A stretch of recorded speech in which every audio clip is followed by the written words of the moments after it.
Udah, yuk. Oke. Siapa yang mau nanya? Ya, Mario gimana? Tunggu bang. Di samping aja bro, di samping aja. Fakta yang tidak sesuai apa tuh bang dari jaksa penuntut umum? Tanggapannya dulu bang. Tanggapannya dulu bang, dituntut. Sidang Pak RM ini kan setelah 2 kali ditunda, ini kan masuk pada penuntutan ya. Penuntutan sekarang dituntut lah. Jadi ada proses. Secara formal jaksa menuntut, pengacara membela, hakim memutus. Ini kan baru sesi jaksa menuntut. Nah, persoalannya adalah dakwaan ini kan dakwaan seorang Pak RM sebagai pengedar, ya, yaitu pasal 114, pasal 112 dan pasal 111. Itu pasal mengenai pengedar. Nah, si Pak RM ini kan sebagai pengguna. Dia sebagai pengguna, tapi kemudian dituntut pasal 114-nya pengedar utamanya lepas, tinggal pasal 112 dan 111 ya. Nah, Pak RM ini dituntut 6 tahun penjara, tapi dia adalah pengguna, tapi tampaknya dituntut sebagai pengedar juga begitu. Jadi kita kemudian akan melakukan pembelaan. Tapi yang paling penting kan fakta-fakta di persidangan sama-sama sudah kita ketahui bahwasanya seorang Pak RM adalah pengguna, bahkan dia cenderung adalah korban dari narkotika. Nah, kalau kemudian harapan kita kemudian ternyata hakim pun memutus dia bersalah dan dihukum, itu tentunya kan orang yang sudah jatuh, kemudian korban sudah jatuh bukan diselamatkan, tapi malah jatuh ketimpa tangga, ketimpa apalagi, ketimpa cat, ketimpa ember, apalagi, ketimpa apalagi, sama ketimpa mungkin kepala gagak. Nah itu banyak timpanya. Jadi ini akhirnya kan kita nggak dalam posisi melakukan penyelamatan terhadap korban yang dari narkotika ini.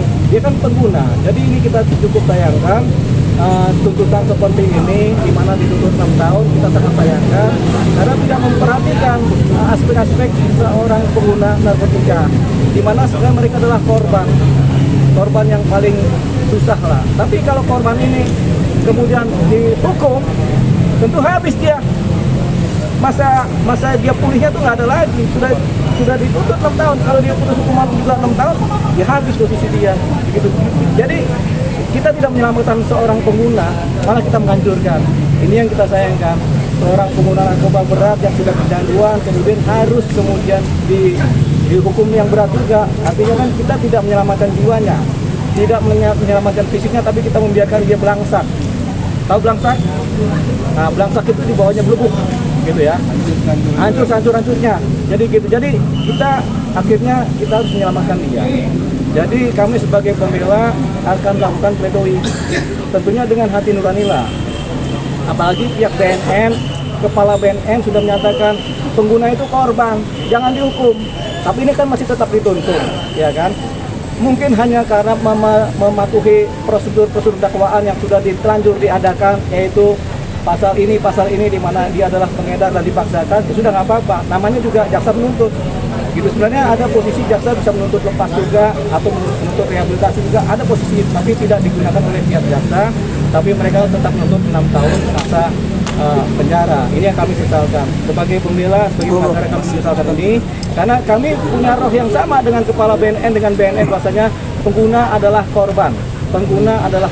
Jangan kemudian dihancurkan kehidupannya dengan tambahan hukuman. Nggak ada efek jerak kalau pengguna, karena pengguna itu kecanduan, harus direhabilitasi, bukan dihukum. Dihukum itu nggak akan ada efek jerak, dia akan tetap kecanduan terus. Tapi kalau dia direhabilitasi, dia akan pulih dari kecanduan tadi dan dia bisa selamat hidupnya. Ini yang tidak diperhitungkan.